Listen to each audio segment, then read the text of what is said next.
Hi, my name is Miranda Huang, and today I'm going to read a book called Jack and the Beanstalk, illustrated by Lauren Alvarez. Jack and the Beanstalk. Jack and his mother were so poor they never had enough to eat. One morning they had nothing left at all. "We have to take the cow to the market and sell her," Jack's mother said sadly. On the way, Jack met a strange little man. "I'll give you these for your cow," said the man, holding out 5 wrinkly dried beans.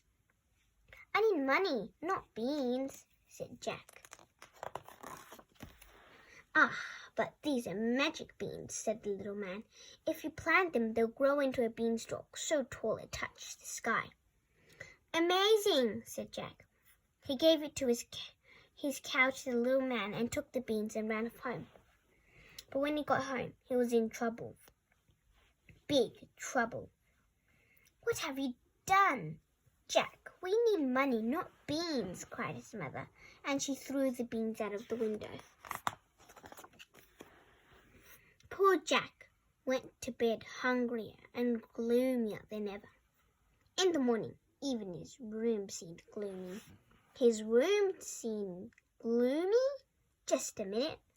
Out his window was a giant beanstalk, so tall it touched the sky. The little man was right, thought Jack. He scrambled onto the giant beanstalk and climbed up and up and up. And there at the top he found a giant castle with a giantess in front of it. Jack gulped. Then his tummy rumbled. "Excuse me," he called out. "Please, would you spare some breakfast?" The giantess picked him up. "My husband munches and crunches little people like you," she said. "I'll give you breakfast, but you'd better be gone before my husband gets home." She whisked Jack inside and set him down next to an enormous crusty loaf. Breakfast had never tasted so good.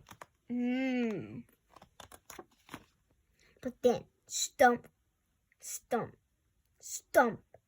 "Quickly, hide in here." The giantess stuffed Jack into a pot, just as the giant strode into the kitchen.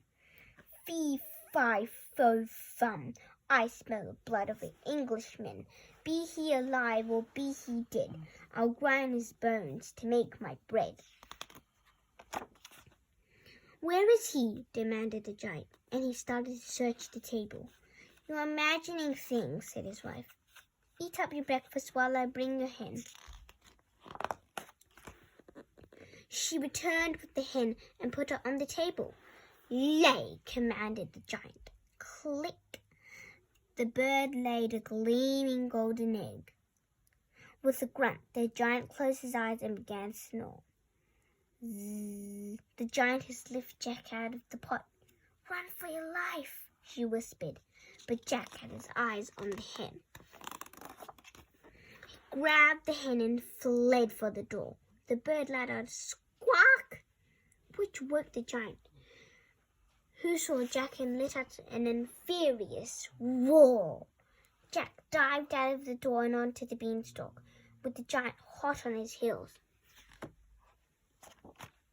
Jack scrambled down the beanstalk as fast as his legs would carry him. "What's going on?" shrieked his mother from below. "Is that a giant? Just bring the axes," Jack cried. Jack and his mother chopped and chopped at the beanstalk. It creaked and wobbled, then it toppled over sideways. The giant was flung far over the hills. They never saw him again. As for Jack and his mother, they lived happily ever after.